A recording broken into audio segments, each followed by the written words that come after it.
Сәлем достар, бүгін біз теңдеу шешуді үйренеміз. Алдыңғы видеомда да теңдеу шешуді үйренген болатынбыз. Ал бүгінгі видеомда біз азайтқыш пен азайғышты табатын боламыз. Алдыңғы видеомда бірінші қосылғыш пен екінші қосылғыштың мәнін тапқан болатынбыз.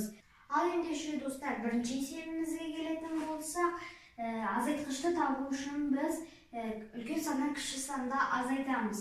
X тең деп жазып аламыз. Үлкен саннан кіші санды азайтамыз, яғни 53-тен 17-ні азайтамыз. 53 азайту 17. Енді біз қайтадан X тең деп жазып аламыз. 53-тен 17-ні азайтқанда 36. Міне, азайтқыштың мәні табылды. Енді теңдеуімізді жазамыз.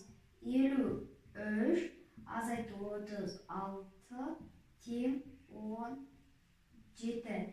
Міне достар, бірінші теңдеуіміз шешілді. Астына 17 тең 17 деп жазып қоямыз. Ал енді екінші есебімізге келетін болсақ, бұл жерде өзгеше. Бұл жерде азайғышты табу үшін керісінше үлкен санға кіші санды қосамыз бұл жерде. Бұл жерде де Y тең деп жазып аламыз. 45-ке 13-ті қосамыз. 45 қосу 13. Y тең 45-ке 13-ті қосқанда 58. 58. Міне біздің азайғышымыздың мәні табылды.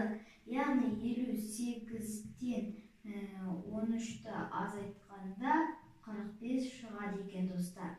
Енді астына 45-тен 45 деп жазып қоямыз. 45 тең 45. Міне, көрдіңіздер ме достар? Теңдеу шешу өте оңай. Мен сіздерге алдыңғы видеомда мына екі мысалды берген болатынмын. Осы екі мысал және бүгінгі өткен мына бір мысал, осы үш мысалда үлкен саннан кіші санды азайту арқылы табады екенбіз. Тек қана осы мысалда, естеріңізге сақтаңыздар, осы мысалда айырманың мәніне азайтқышты қосу арқылы табады екенбіз достар. Ал егер түсінбеген сұрақтарыңыз болса, осы видеоның астына комментарияға жазып кетіңіздер. Егер де видео ұнаған болса, лайк басып менің парақшама жазылуды ұмытпаңыздар. Сау болыңыздар.